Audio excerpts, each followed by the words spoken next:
All right, so, let's jump into this March stock outlook. We've got your article here. Stocks to watch in March. And, February, man. February was a rough month. AI hype kind of cooling down, the economy not looking so hot. It's making people a little nervous, huh? Yeah, no doubt. February was a roller coaster, and that's why this duck dive is so important, right? We'll break down those market trends, see what's up with some key companies, and hopefully, give you a better sense of what to expect going into March. Absolutely. So, first up, Nvidia, right? Yeah. Big tech giant. They've got that GTC conference coming up, the so-called Woodstock of AI, huh? It's Yeah. kind of sets the tone, doesn't it? Yeah, for sure. It does. CEO Jensen Huang's keynote is always a big deal, especially this year, right? I mean, everyone's waiting to hear about that new Blackwell Ultra chip, designed to handle crazy complex AI processes and how it fits into their next gen Vera Rubin architecture, the blueprint for, the future of AI, basically. Right. Okay, that's helpful context. Yeah. But here's what I find interesting. Nvidia's stock, it took a big hit recently. We're talking like almost $600 billion in market value, just gone. After that, DeepSeek, the Chinese startup, they released that super efficient AI model. Needs way fewer Nvidia chips than other models. hmm So what do you think? Is this a dip worth buying, or is there something bigger, something more worrisome going on here? It's so interesting. This event really split investor opinions. I mean, some see it as a total, classic buy the dip opportunity, thinking DeepSeek's efficiency. It might actually help NVIDIA in the long run, pushing demand for even more powerful chips, the ones that can handle those really, really tough AI problems. And even Jensen Huang, he's kind of echoed that sentiment. Hmm. So there's that potential silver lining. But even with a 4% gain in February, I mean, Nvidia stock is still down 7% since the beginning of the year. So what signals are you looking for to know if this is just a blip or if it's a sign of real trouble ahead? That's the $1 million question, right? I'll be watching Huang really closely at GTC. I mean, does he even acknowledge DeepSeek, Yeah. the competitive threat from DeepSeek? Does he lay out a plan, a roadmap for staying ahead? I mean, his tone, what he actually says, it's going to be very telling. Okay. All right. GTC is definitely on my radar now. But speaking of companies facing some, shall we say, leadership challenges, let's move on to Tesla, right? February was brutal for them, stock down 28%. And a lot of the buzz is about Elon Musk and, well, his other projects. Yeah, his role leading the Department of Government Efficiency. I mean, cutting costs under the Trump administration, it's definitely raised some eyebrows, among investors. They're worried it's taking his focus away from Tesla and all their ambitious goals, right? Full self-driving, that Yeah. rollout, the Cybercab launch. I mean, these are pivotal moments for Tesla. They Yeah. need they need a CEO who's completely engaged. Plus, there's the whole, brand image aspect, right? Yeah. His political affiliations and some of his, let's say, unorthodox stances, they haven't exactly gone over well with everyone. Yeah, definitely not. And we're actually seeing potential real-world consequences. I mean, European registrations for Tesla, a good indicator of sales, they completely tanked in January, down 45% year over year. That's a big deal. And it's tough to not connect it at least a little bit to some of the backlash against his actions. So the big question, right, is Tesla going to bounce back? Or is this the start of a downward spiral? What are the make or break factors for them in March, in your opinion? Well, I think March will be crucial. It's all about whether Musk can actually juggle all these different roles he's got and reassure investors that Tesla is still his number one priority. I mean, will he even address these concerns directly? Will we see some actual progress, on these self-driving software, things like that? Those are the signals I'll be looking for. Okay, so a lot hinges on Musk's next moves. Now, let's switch gears. Talk about a company dealing with a whole other set of challenges. hmm Talk about Target, right? Their earnings report Yeah. for the 3 months ending in January, that comes out on March 4th. And, this is right after Walmart, their biggest competitor. They issued a pretty conservative outlook for the year, which, kind of sent a wave of worry through Wall Street. So the timing here is really, really interesting. Yeah, it's like everyone's holding their breath to see if Target confirms those worries, right? Exactly. But there's even more to it than that. I mean, consumer spending dipped in January, inflation is still sticking around, and then there's the whole Trump tariffs thing. Mhm. It's still unpredictable. It's a complicated situation for retailers to navigate. And for our listener, what makes Target particularly interesting in all this? I mean, why should they be paying closer attention to Target than, say, Walmart? Here's the key thing. Target is seen as more vulnerable than Walmart or Costco to these spending shifts because a bigger chunk of their sales, they come from what we call discretionary purchases, the things people cut back on when money's tight. Clothes, home decor, electronics, that kind of stuff. Ah, so Target's performance could be like an early warning sign, for a potential recession, even if the economy is still looking okay overall. That's a big deal. Exactly. Target's January results and what they say about the next few months, it's going to be very telling. Do they echo Walmart's caution, or do they see a light at the end of the tunnel? Either way, it's going to give us some valuable clues about how healthy the consumer is and, what's happening in the broader retail landscape. Okay, Target's on my watch list now for sure. Now, how about those high-flying momentum stocks that were so hot in 2024? Companies like Palantir, Applovin, Vistra, they were on fire, but February saw things cool down quite a bit. What's your take on this sector going into March? Yeah, these stocks, some of them, they more than tripled in value in 2024. They saw a pretty big pullback in the latter half of February. Palantir dropped 32% from its high. Applovin fell 38%. And even Vistra, even though they actually beat their earnings estimates, they still lost a third of their value. It was a reality check for a sector that had maybe gotten a little ahead of itself. So what happened? Did the hype bubble just burst, or is there something fundamental at play here? I think it's a combination of things. Remember all that waning AI hype we talked about? That definitely played a role. Plus, when Nvidia, the leader in AI, when they started showing signs of slowing growth, it cast a shadow over the whole sector. Investors got nervous. Some of them decided to take some profits and run. Makes sense. So is this a buying opportunity for, the people brave enough to jump back in? Or is this just the beginning of a bigger downturn? What are you watching for in March when it comes to these momentum stocks? That's the question, right? Are these dips a sign of a bottom, a chance to buy low before they take off again? Or is this the start of a longer downward trend? It's a tough call. No easy answer. So much for that crystal ball I keep hearing about. Right. If only it were that easy. I'll be watching closely for signs of whether these companies can regain that momentum. Are they still innovating, winning new contracts? Are their earnings, are they holding up in this uncertain economy? Those are the key indicators for me. Okay, so lots of potential for risk and reward with those stocks. Now let's focus on a company facing a unique set of challenges, and this is directly related to Trump's trade policies. We're talking about Lennar, the major home builder. They're reporting earnings on March 12th. Why should our listener have Lennar on their radar this month? Well, the timing is really important because Lennar will be the first major home builder to report earnings since those Trump tariffs. The 25% tariffs on Canadian and Mexican imports went into effect on March 4th. And these tariffs, they have the potential to really shake up the entire construction industry, driving up costs for home builders like Lennar. And how much are these cost increases going to be? Give us a sense of, the scale here. Well, CoreLogic, they're a pretty respected real estate data firm. They estimate that these tariffs could push home building costs up by, get this, 4% to 6% within a year. That's not small potatoes, right? And it could have a real impact on Lennar's bottom line. Wow, that's a big number. So what exactly is driving those cost increases? Think about, the essentials, what goes into building a house. Canadian lumber, Chinese steel, concrete from Mexico and Canada, appliances. All of that is affected by the tariffs. And then there's the labor issue, right?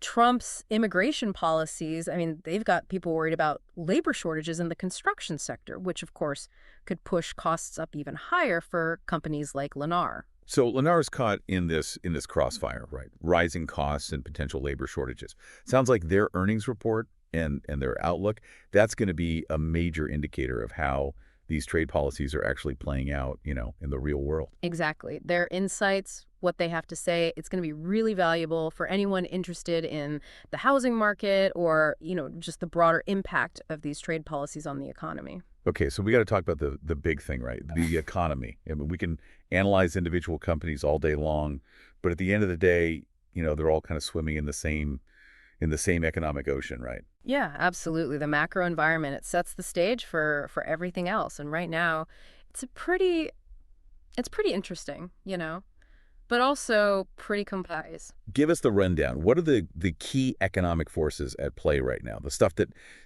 our listeners should really be thinking about when they're making investment decisions. Well, we've still got that pesky inflation, right? Interest rates are going up, and then there's the uncertainty around Trump's trade policies. I mean, you never know what unintended consequences might pop up. It's a lot. It's a lot for investors to weigh, and it's creating this kind of cautious optimism, or maybe optimistic caution. I don't know. Yeah, it's like walking a tightrope while juggling chainsaws, right? Yeah. Exhilarating, but also kind of terrifying. That's a pretty vivid image, but you're right. It kind of captures the mood. And here's why this matters so much. How investors feel, their psychology, it plays a huge role in how the market performs. If fear of a recession, if that starts to dominate, it can become a self-fulfilling prophecy, even if the economic data, isn't that bad. But on the other hand, if the positive news starts to outweigh the negative, you could see this surge in confidence, right? And that pushes the market up. So sentiment, how people feel, it can be really powerful, sometimes even more than the actual, economic reality. Right. At least in the short term. Exactly. That's why it's so important to stay informed, not just about the data, inflation, jobs reports, consumer spending, all that, but also the sentiment, how people are feeling, what they think is going to happen. So you need to be like a data scientist, a psychologist, right, all rolled into one just to understand the market these days. Well, a little bit of both definitely helps, but that's why we're doing this deep dive, isn't it? To give you the tools you need to navigate this crazy complexity. Absolutely. Speaking of which, let's bring this back to our companies, right? Yeah. How might all these big economic forces, how might they impact, Nvidia, Tesla, Target, those momentum stocks, Lennar? How will it all play out in March? Yeah, that's the big question, isn't it? Let's start with Nvidia. If we see signs that the economy's slowing down, more broadly, it could really dampen the enthusiasm for their AI chips, even with all the hype around GTC. I mean, businesses, they might hold back on big investments if they're not sure what the future holds. So a strong economy, that's a good thing for Nvidia. A weak economy, not so much. Exactly. Now, Tesla's in a really interesting spot, right? On the one hand, they're selling, luxury electric vehicles. People might cut back on that kind of spending if there's a recession. But then again, if Musk can convince investors, show them that he's really focused on Tesla, focused on growth, on innovation, they might see it as a long-term bet, something worth holding on to, even if there are some bumps in the road, economically speaking. So it's almost like Tesla's fate is tied more to Musk himself, right? To his leadership, to his execution, than to the overall economy at this point. There's definitely some truth to that. Now, Target, as we talked about, they're already on edge, right? Looking for signs that consumers are pulling back. A weaker economy, well, that would just make those concerns even worse. But if the economy does better than expected, that could give them a real boost, a shot in the arm. So Target's earnings, it's not just about retail, it's about the consumer, the whole economy, really. Absolutely. And those momentum stocks, well, they tend to be even more sensitive to economic shifts than more established companies. If investors get scared about a recession, they're probably going to pull back from those riskier bets. So buckle up, right? It could be a bumpy ride, especially if the economic news isn't good. Yeah, for sure. And lastly, Lennar. If the economy stays strong, that'll probably help the housing market, which could offset some of the negative impact of those tariffs. But if the economy weakens, well, then you've got this double whammy, right? Rising costs and then less demand. That could really hurt their profits. So Lennar's earnings report, it's going to be a case study, in how all these big forces can play out on the ground at the company level. Yeah, exactly. And it's a reminder that, even when you make carefully considered investment decisions, there are always things outside of your control that can come into play. Speaking of which, we can't forget about the political wild card, right? We talked about Trump's trade policies, but what other political factors could make a difference in March? How could they influence the market?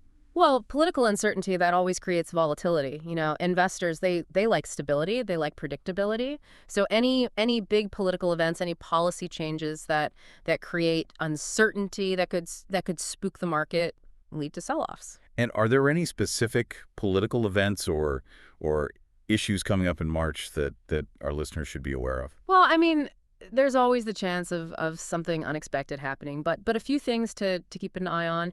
Any new developments on trade, especially with China, those ongoing tensions, whether they escalate or de-escalate, that can have a big impact on how investors are feeling. So any headlines about about trade wars, about trade deals that could really move the market. Exactly. And here in the U.S., watch out for any policy announcements, any legislative battles that could impact the economy, tax changes, infrastructure spending, healthcare reform, all that. Those things can create winners and losers in the market, depending on how they shake out. Sounds like staying informed, about the economy and about politics. That's crucial for navigating the market in March. It is. Remember, the market, it's a reflection of the world, right? And right now the world's full of opportunities, but also challenges.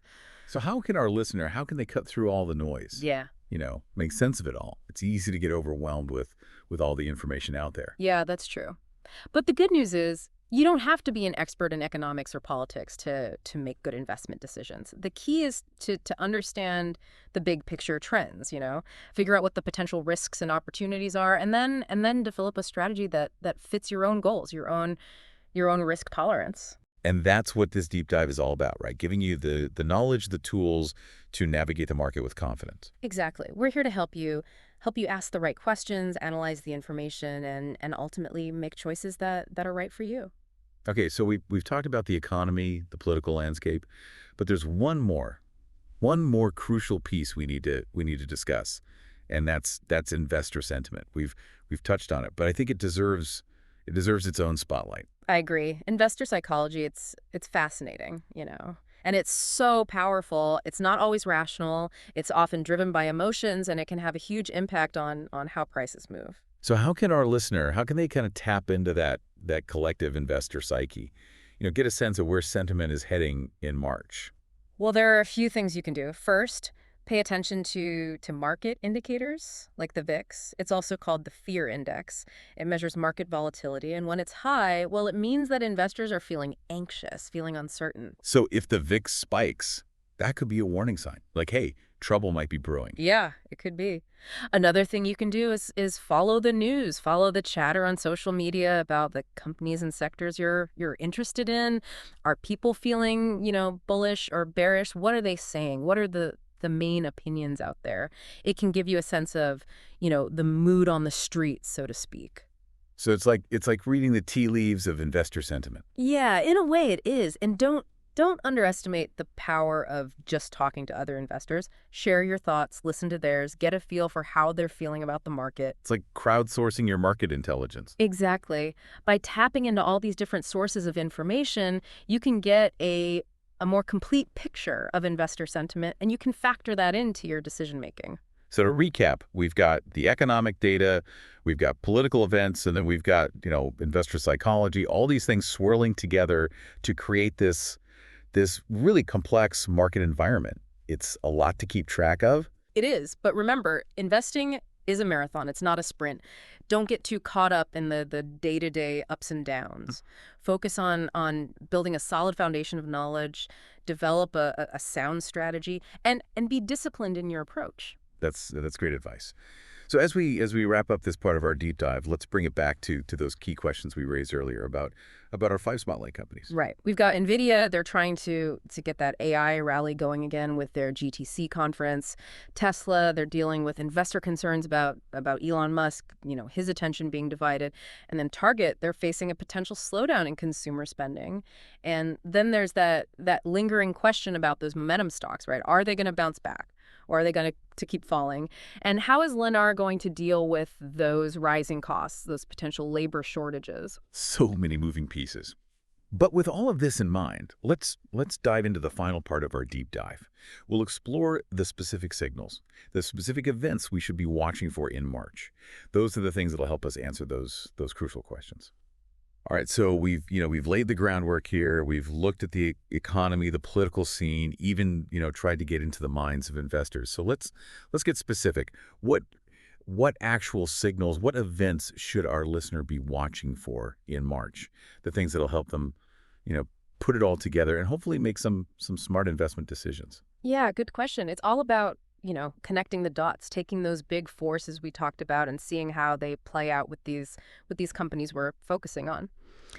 So let's start with Nvidia. GTC, that kicks off on March 10th. That's going to be massive. Yeah, definitely marking that on my calendar. What should we be listening for when Jensen Huang gives his keynote?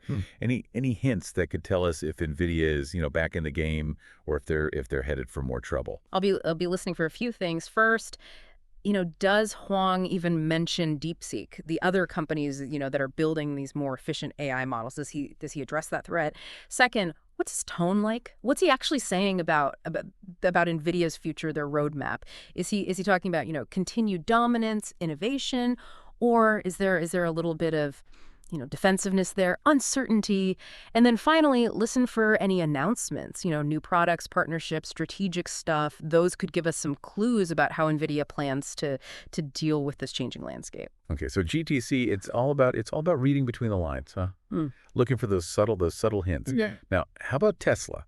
What events, what announcements could change how investors feel about them in March? Well, the big question with Tesla is Elon Musk, Yeah. right? And his divided attention.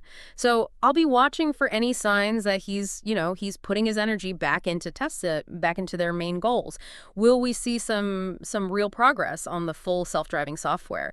Any updates on when the Cybercab is launching? Those would be good signs, right? It would mean Musk is prioritizing Tesla's success. So it's about actions, right? Not just words. It's about showing, not telling. Yeah, exactly. Now, financially speaking, Tesla's earnings, those aren't due until April, but keep an eye out for any early sales numbers, production updates, that kind of thing. Those could give us a hint about, is demand for their cars, is that holding up, especially with all this economic uncertainty. Okay, so with Tesla, it's a mix of leadership stuff and financial performance. Yeah. Now, what about Target? What should our listener be paying attention to as we get closer to their earnings release on March 4th? Well, I mean, the most important thing is the actual numbers, right? How did they do in January? And what's their outlook? Are they seeing that same consumer slowdown that Walmart was talking about? Are they optimistic? Or are they more cautious about the rest of the year? So it's not just about the numbers themselves. It's about what the executives say, right? Yeah. During those earnings calls, reading between the lines. Exactly. But here's another key thing to watch with Target. Inventory levels. If they're starting to, have too much inventory, it could be a sign that demand is weakening, and they might have to start discounting, doing promotions just to get rid of that stuff, and that could hurt their profits. Ah, so inventory. That could be like a canary in the coal mine, huh? Yeah. A warning sign that things aren't so good. Yeah, it could be. And then finally, pay attention to what they say about prices. Are they going to raise prices, to try and keep up with inflation? Or are they feeling pressure to keep prices low, to stay competitive? That'll give us a sense of how they're handling inflation, what it might mean for their profits. Okay, so those earnings reports, they're like little mysteries, huh? You gotta put the pieces together, the clues to figure out what's really going on. Now, what about those momentum stocks, the ones that took a tumble in February? What could tell us if they're gonna to bounce back or if they're gonna to keep falling in March? Well, I'll be looking for a few things. First, any good news, right? Anything that could get investors excited about these companies again. Did they win a big contract? Are they close to launching a new product? Those kinds of announcements, those could help bring back some confidence, push those stock prices higher. So it's about looking for those catalysts, right? The things that could spark a turnaround. Exactly. Now, on the other hand, watch out for any bad news. Did they miss their earnings? Are they having some unexpected problems? Those kinds of things, those could send those stocks, down even further. So with those momentum stocks, it's high risk, high reward, right? They can go up fast, but they can also go down fast. Yeah, that's right. And then finally, pay attention to the market overall, right? How's the market doing? If the market starts to recover, if investors are feeling more optimistic, those momentum stocks, they could ride that wave. But if the market keeps going down, if fear starts to take over, well, those stocks are probably going to get hit harder than the more stable companies. All right, so momentum stocks, they're kind of like a mood ring for the market, huh? Now, let's finish up with Lennar. What should our listener be watching as we get closer to their earnings report on March 12th? Well, the biggest thing is, we got to see how those tariffs on Canadian and Mexican imports, how are they affecting their costs? Can they absorb those higher costs? Or are they going to have to, raise prices on homes? That'll tell us a lot about their pricing power and their ability to keep making money in this new environment. So it's all about tracing the impact of those tariffs. Right. seeing how they flow through the business. Right. And second, pay attention to what they say about the housing market as a whole. Are they seeing signs of a slowdown? Are they worried about interest rates going up and how that might affect home sales? Their perspective, it's going to give us some really valuable insights into, how is the housing market doing, which is a big deal for the whole economy. Okay, so Lennar's earnings call, that's a must listen for anyone who's interested in the housing market. Yeah, it is. And then finally, keep an eye out for any news about labor shortages in construction. If Lennar is having trouble finding good workers, that could lead to delays, higher costs, and that could really squeeze their profits. So it's a complicated situation, lots of factors to keep track of. But hopefully this gives our listener, a map, a way to navigate the March stock market. Any final thoughts, any words of wisdom as we wrap up this deep dive? Just remember, investing is a journey, not a destination. Stay informed, be patient, and make decisions that fit your own goals, your own risk tolerance. And most importantly, never stop learning. Well said. And on that note, we've reached the end of our March stock market deep dive. I hope you found it, helpful, informative. Until next time, happy investing.